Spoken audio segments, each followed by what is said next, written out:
wonderful life. Please could you kiss my name when the music's over? Turn off the light, it was such a sweet time. Could you pray for me, my friend? It's starting over time.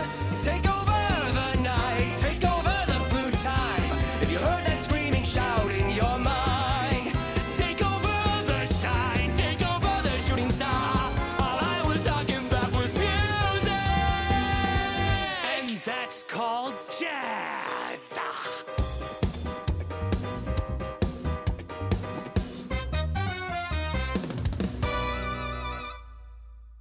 So, you thought the space race is over, right?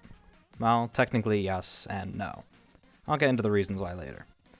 But now, we have the almighty Americans, who, for all intents and purposes, won the space race. Well, unless you're a dumbass on r/history memes. Even though their Apollo program was extremely successful, it fell into the Icarus situation, as they lost all political capital to keep their funding. Talk about flying too close to the sun. In February 1969, Nixon called in a special task force to set goals for NASA in the future, planning for a permanent Earth-orbiting space station, permanent lunar stations, and the first human flight to Mars as late as 2000. Nixon knew Congress wouldn't pass such frivolous spending, so he just decided on funding for a space station program. Due to these cuts, NASA had to cut the Apollo 18 and 19 missions, and the two remaining Saturn V's had been used as outsider visitor displays since. The Soviet side isn't so cheery either. After the Americans made their first lunar landing, the Soviets tried and tried again, eventually abandoning the moon altogether, aiming for more satellites and stations instead. The Soviets pioneered these stations with their Salyut series of missions. Now, all of them were supposedly not for military use, but to anyone who has heard of the Cold War knows that's a lie. The US put up their Skylab project in 1973, decommissioning it in 1976. Now, Nixon, being the genius foreign relations expert he is, hint, outsourcing American work and covering it up as detente efforts, partnered with the Soviets in the Apollo-Soyuz test project. This would lead to an over-reliance on Russian-made rockets from then on. This project turned into the Shuttle Mir program, which lasted from 1993 to 1998. Now, there's been a big lack of names, for a reason. There's a malaise plaguing the US for some time now. Remember what I said that NASA's funding was cut? Yeah, they've never been able to recover from that. They were stuck playing second fiddle to other government departments. It's sad, really. Everyone was content with letting the only innovator in spaceflight to go on in its state of missing deadline after deadline. This depreciation was taken advantage by other powers such as Europe, what is now Russia, and China. To summarize the Chinese space program, I quote, terribly mediocre. While yes, they've pumped billions upon billions into it, and it's extremely successful, they still haven't made a big publicity stunt like the first space race did. No, China is known for things I can't say lest I be called a conspiracy theorist, or a CIA agent. The Europeans are still getting the hang of the thrust-to-fuel ratio formula, you know, Poland can into space and all that. No, none of these powers benefited so much as Russia from the decline of NASA. Here's the simple flowchart. Does the space program have money? If not, fund it. If it does, make Soyuz rockets. Does Russia have an up-and-coming launch? If so, use our stockpile of rockets. If not, sell it to NASA. This is how the Russians take advantage of one Alabama senator refusing to put money into innovations, lest the state lose jobs.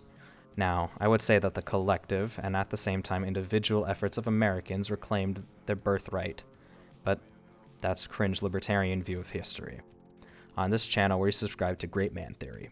Now, in reality, only a few great men were going to relaunch American greatness to the stars. Let's start in South Africa. In 1971, a Mr. Elon Reeve Musk is born. After his early life page, it says he took part in the PayPal mafia, promptly left, and was looking for new business opportunities. He saw the wretched state NASA was in, and filed for a company by the name of SpaceX in 2002. Very unique. Now, I don't care your stance on the cobalt mines and daddy's money. To break the norm and to start an entire commercial spaceflight company with money you could have just sat on for the rest of your life is a move deserving a place in the Mad Lad Hall of Fame. Yes, I know the next company I will be talking about was created before SpaceX, but it was created by Mr. Bezos. Yes, Blue Origin. That one space company you've heard of on the news but never seem to remember who the fuck owns it. As I said, Blue Origin was set up in 2000. But the only noteworthy thing of the smallest iota of interest is that they sent up Mr. Bezos and a few other rich people into space last year. Lastly is the one the only, Monopoly toppler himself, Richard Branson, famous for toppling the vinyl record monopoly and the British commercial air travel monopoly, both on complete whims of fantasy. While a Chad move, Virgin Galactic still hasn't made any advancements past the testing phase. Their first commercial space flight is projected for 2022 after 2 more test flights. Back to Musk. He had developed a plan, a very simple plan, to stop the reliance on Soyuz test rockets. Just reuse the boosters instead of landing them in the ocean. Sounds simple enough, right?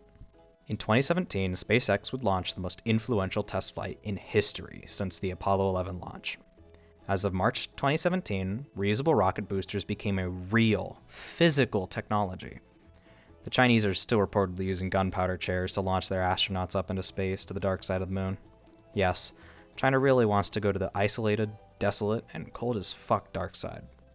If I haven't said this before, China really just cares about their satellite capabilities of launching cyber attacks and zip bombs onto US government computers. Nothing to worry about, I'm sure. And, I mean, it's much better than what NASA's still trying to do with the Space Launch System and the Artemis program. As I said, it's a wonder what a man from Dixie would do to keep even one job in his state. Back to the Muskrat. He has just launched the first humans into orbit, and he just beat that by sending the first manned capsule that was a reuse and reflight. Now, stealing more content ideas from men far greater than I, in the honor of Wernher von Braun, let's see that wiki page.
Now, as this is still developing in history, I may make a few quick follow-ups, or whatnot.